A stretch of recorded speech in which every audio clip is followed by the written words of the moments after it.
Olá, amigos do canal Aprendendo sobre Mediunidade, sejam bem-vindos. Hoje nós vamos falar sobre um assunto muito recorrente dentro da doutrina espírita, que muitas pessoas têm dúvida, que é sobre a perda de entes queridos. Vamos lá?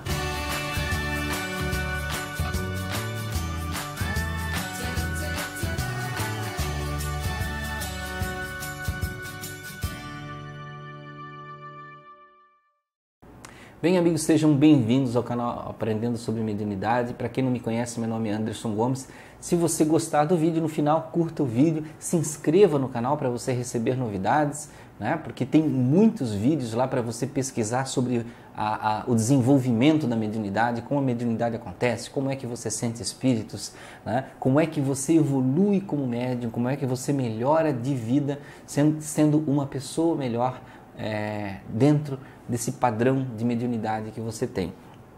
Bem, vamos lá falar sobre perdas de entes queridos.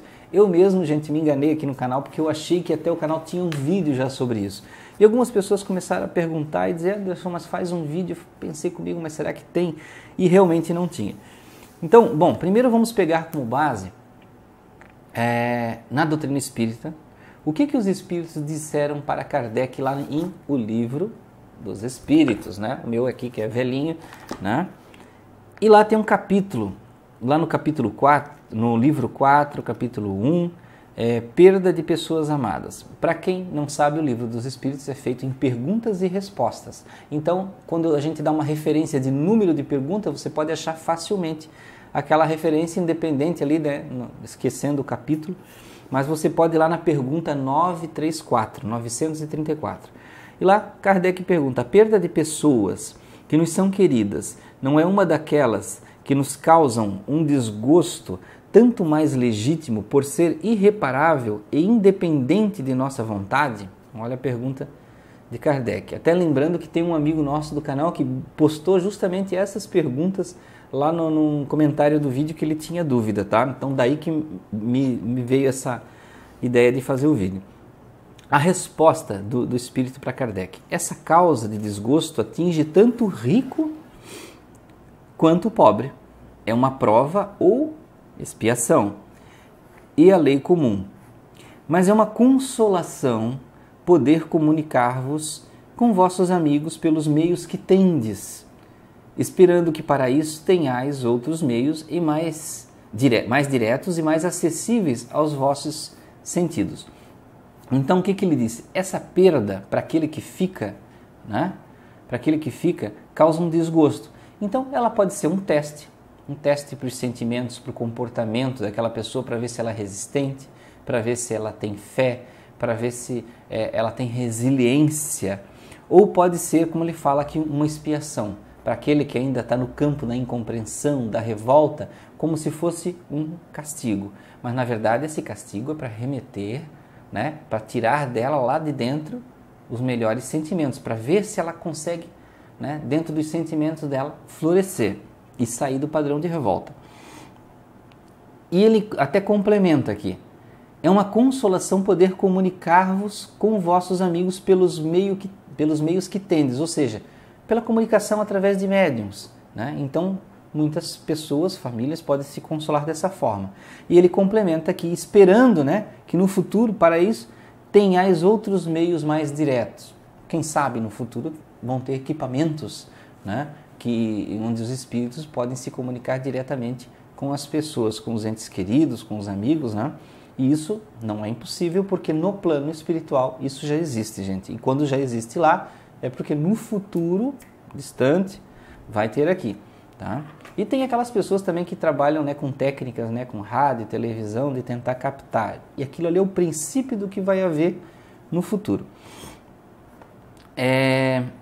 Tem a questão 935 que ele pergunta, são só 3, tá, gente? Só 3 desse capítulo. Que pensar da opinião das pessoas que olham as comunicações do além-túmulo, ou seja, do plano espiritual, como uma profanação, tá?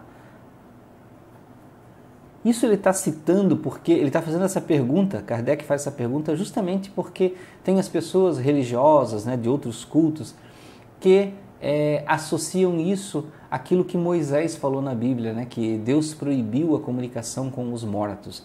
Primeiro que aquilo foi uma situação daquela época. E por quê? Porque as pessoas não usavam de forma correta. Quer ver? Aqui, ó.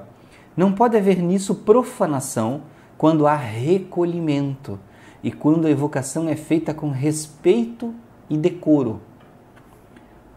O que o prova é que os espíritos que vos afeiçoam vêm com prazer e são felizes com a vossa lembrança e por conversarem convosco. Haveria profanação em fazê-lo com leviandade.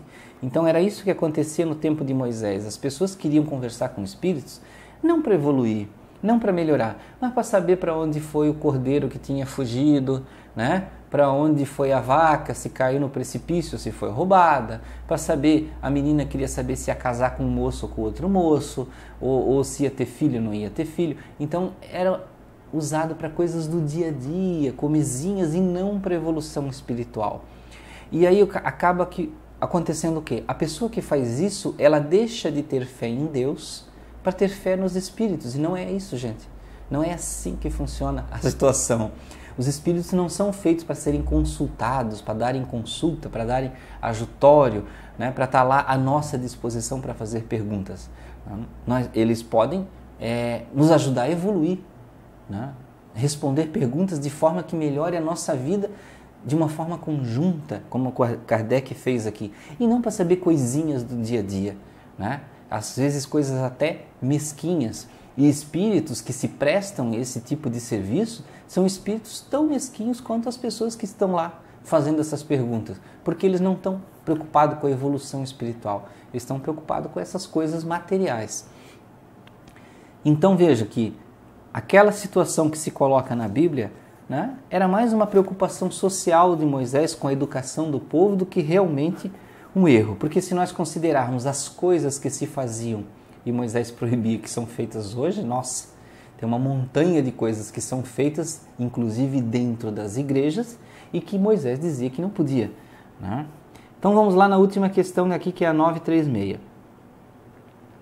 Como as dores inconsoláveis dos sobreviventes afetam os espíritos a que se dirigem? Então ela está perguntando como que a dor das pessoas que ficam, né, na terra, e os parentes morrem lá, o choro deles, a tristeza, como é que isso afeta os espíritos que estão lá do outro lado?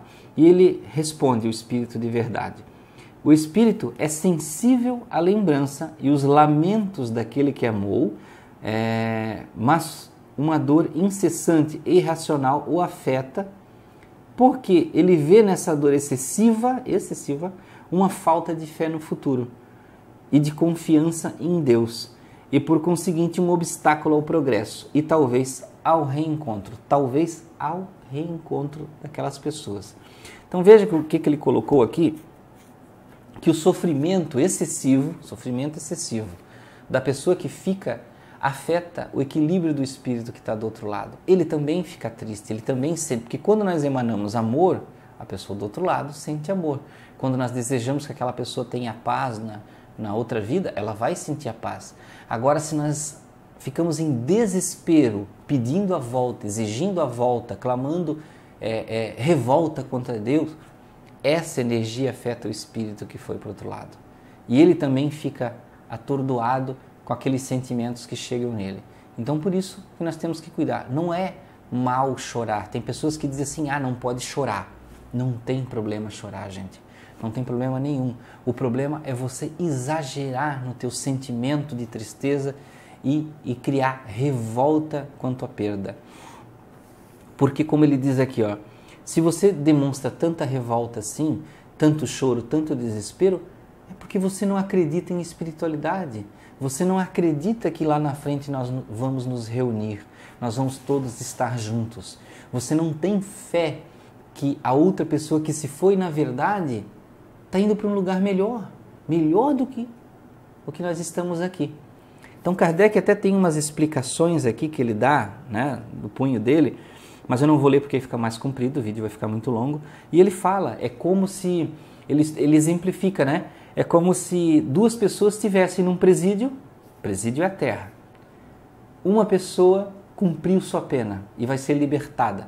E aí aquele que fica preso chora e fica pedindo para o outro voltar para a cadeia. Não tem lógica. Não tem lógica? Aquele que foi cumpriu a parte dele. Ah, mas ele foi acidentado, ele foi assassinado, ele foi assim... Não importa, ele cumpriu a parte dele. Né? As pessoas ainda ficam impressionadas com a situação da morte, com a coisa da morte. Né? A pessoa cumpriu a parte dela, de um jeito ou de outro, não importa como foi, ela foi para o outro lado, cumpriu a situação que ela deveria cumprir. Tá? Então isso é importante, gente, é importante para o espírito que se vai. Né? Então nós desejamos que ele volte, nós queremos que ele fique ali e que eles nos corresponda o tempo todo, é complicado e dificulta a vida do espírito do outro lado. Nós exigimos que ele vá, até algumas pessoas que já compreendem um pouquinho da espiritualidade, que a pessoa desencarna num dia, quer que uma semana depois tenha psicografias da pessoa, né? Porque está em desespero, em ansiedade, essa ansiedade também é levada para aquela pessoa. O espírito que está do outro lado sente. Então, quanto mais nós nos pacificarmos com essa fé no futuro, sabendo que aquela pessoa foi para um plano melhor, vai ser melhor também para nós, como evolução, e para aquele espírito que se foi.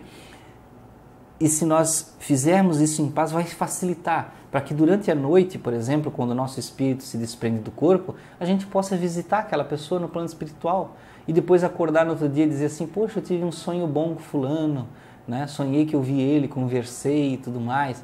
É a projeção astral, nós nos projetamos e visitamos as pessoas. Porém, ao contrário, se nós ficamos em desespero, revoltados, chorando o tempo todo, nós criamos um bloqueio energético e mesmo à noite, quando o nosso espírito se desprende, nós não conseguimos chegar onde essa pessoa está. Nós não conseguimos encontrar, nós mesmos ficamos perdidos no plano espiritual. E mesmo os mentores espirituais não conseguem nos ajudar porque a nossa cabeça não se direciona para o equilíbrio. Nós não atendemos a palavra das outras pessoas. Então, gente, perder uma pessoa não é fácil para ninguém. Eu não estou dizendo que isso é simples, que isso é totalmente compreensível. Não, não é assim. A gente vai sentir, mesmo sendo espírita, não espírita, você vai sentir. O que nós temos que cuidar é com o exagero do sentimento, ter mais fé no futuro, porque se nós estamos estudando doutrina espírita, buscando entendimento do plano espiritual, e se nós não acreditamos que lá é a vida verdadeira, então nós não estamos entendendo ainda a coisa, né? Então a vida, a base da vida é a vida em planos superiores e não aqui. Aqui é o ensaio, aqui é o teste, né? Aqui é a escola. Então não adianta a gente querer achar que vai criar raízes aqui para ficar para sempre, né? Isso não existe. A vida é multidimensional, a vida é infinita e a gente precisa compreender isso aí. Então, gente, muito obrigado por ficarem até aqui nesse vídeo. Desejo a vocês muita paz, muita alegria, muito amor. Até o próximo vídeo.